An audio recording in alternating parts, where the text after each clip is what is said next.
Uma boa noite a todos e a todas. Eu sou o Vitor Figueiredo, membro do Instituto Histórico e Geográfico de Jaguarão, e estou aqui no programa Espaço Memorial para falar da história da nossa região, né? Estou aqui, aliás, mais uma vez. Então eu queria aqui expressar a minha satisfação, a minha honra estar aqui no Espaço Memorial da Câmara, porque para mim isso é uma satisfação dupla, né? Visto que eu sou nascido e residente em Arroio Grande, então esse convite para estar aqui demonstra o quanto a sociedade, as instituições jaguarenses são acolhedoras, né?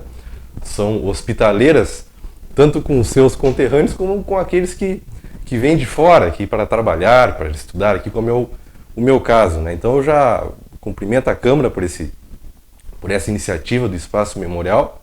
A Câmara, com isso, cumpre o seu papel social, né, e também cultural de proporcionar conhecimento à população, né?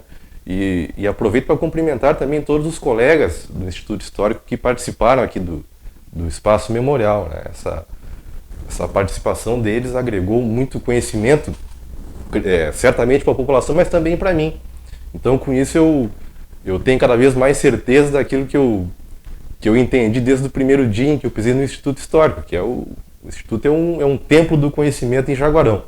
Tá? Então já aproveita aí, pessoal, se inscreve no canal da Câmara, ative as notificações aí, clique no sininho, porque certamente vai vir muito mais coisa boa.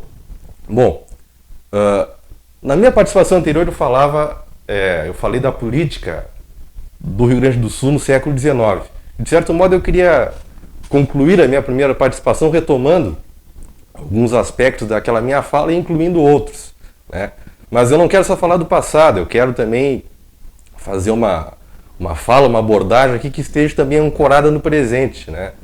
Isso é uma coisa muito, muito exigida dos historiadores, mas nem sempre é fácil de fazer, tá? Mas de qualquer modo tentaremos.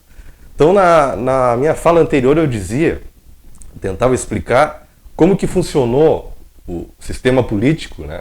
O Estado-nação brasileiro durante o Império, porque sempre foi uma questão muito, muito debatida na história o porquê que o Estado imperial, a monarquia, durou tanto tempo, né? De 1822 a 1889. Só o reinado de Dom Pedro II foram quase 50 anos. Então, se debatia por que durou com estabilidade durante tanto tempo, né? E agora em que acabamos de comemorar o bicentenário da independência, eu acho que é um tema muito importante de ser tratado aqui, né? Nesse espaço privilegiado aqui que a Câmara de Jaguarão proporciona. Porque o que ocorreu de fato é que depois de uma experiência descentralizadora que ocorreu durante aquele período das regências, enquanto Dom Pedro II era menor de idade e não podia governar, ocorreu quase uma fragmentação do território nacional, né? Não deu certo essa experiência de conceder mais poderes para as regiões. E quando Dom Pedro II assume, em 1840, aí de fato ocorre uma centralização administrativa, né? No Rio de Janeiro, e as províncias, né, tinham um papel secundário. Só que nós temos que levar em conta que essa manutenção do Estado centralizado, ela se deu com base em dois fatores, né? Na manutenção da escravização e também na manutenção de uma hierarquia social excludente. E as elites da época trabalharam para que se mantesse essa ordem e o Estado não se fragmentasse, justamente se inserindo na elite dirigente do Império, no sistema administrativo do Império. E aí é que entra um ator muito importante, que eu referi na minha fala anterior, para manter essa ordem, para fazer a conexão entre as elites locais, regionais e as elites lá do centro do poder, no Rio de Janeiro, que é o mediador. Esse ator social, o mediador, ele não é um simples mensageiro, tá? Ele é um sujeito que tem conhecimento das duas formas de fazer política, ou seja, da aldeia, do município, do distrito, e lá da corte, ou também da capital provincial, que é um outro centro secundário de poder. Então esse sujeito, o que ele faz? Nessa relação centro-periferia, né, de uma central administrativa em Porto Alegre e outra no Rio de Janeiro, em uma periferia nos municípios, esse cara é o sujeito que apara as arestas. Porque os interesses do governo dificilmente eram os mesmos interesses dessas elites locais. Então esse cara faz essa ponte, ele faz essa ligação. E é esse tipo de sujeito, o mediador, que é o cara que geralmente era um cara que havia se formado em direito, e lá ele aprendeu, né?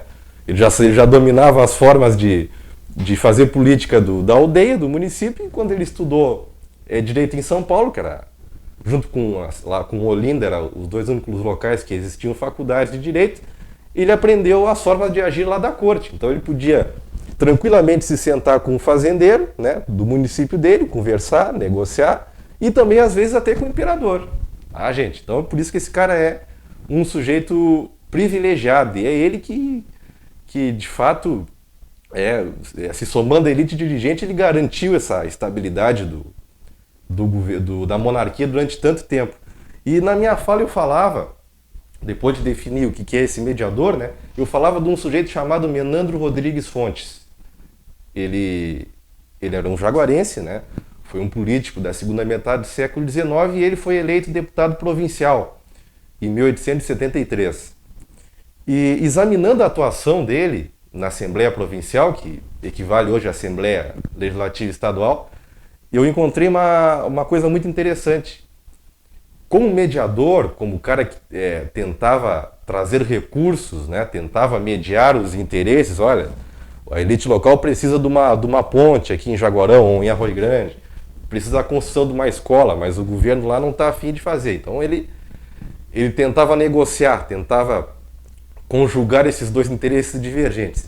Como deputado, a atuação dele foi pautada assim quase exclusivamente pela apresentação de projetos, né? Ele apresentou o projeto e conseguiu a aprovação e efetivação do projeto, por exemplo, que transformou Arroio Grande em município, né? Arroio Grande era parte de Jaguarão e em 1873 se tornou um município separado, né? E ele também apresentou um projeto da construção da ponte ali do Arroio Telho, que era um local muito importante porque fazia parte de uma rota que ia até Bagé, né, uma rota comercial importante para Jaguarão. Ele apresentou um projeto da construção do primeiro cais do porto, que era por onde entravam muitas mercadorias e também saíam muitas mercadorias aqui de Jaguarão. Então, esses projetos, né, essas demandas que esse Menandro levou para a Assembleia, eles, na verdade, eram serviços básicos, essenciais para o desenvolvimento de Jaguarão e que faltavam aqui, né? E isso diz muito, gente, não só sobre a conjuntura, o momento da época, como também o momento atual, né? Que muito se fala, de alguns anos, vem sendo debatida aqui a falta de recursos da região, né? E essa carência de recursos, essa distância do município de Jaguarão ou do município de Arroio Grande em relação aos recursos que vêm de Porto Alegre ou do Rio de Janeiro na época, já era um fenômeno que acontecia naquela época, né? Então, era a isso que me referia no sentido das permanências do passado, tá, gente? E para finalizar, eu queria dizer que eu não descobri do nada, né? Parece que esse estudo desses mediadores, do sistema político do Império foi feito todo por mim. Não, na verdade eu tenho me baseado em alguns autores, né? Principalmente o Jonas Vargas, que é professor da UFPEL, e uma moça chamada Amanda Butt, que ela é professora de uma das unidades do IFSU. Tá, gente? Então, eu creio que por hoje seja isso. Eu agradeço mais uma vez ao espaço que a Câmara proporcionou. A você que assistiu aqui até o final, eu desejo um excelente fim de semana e até a próxima.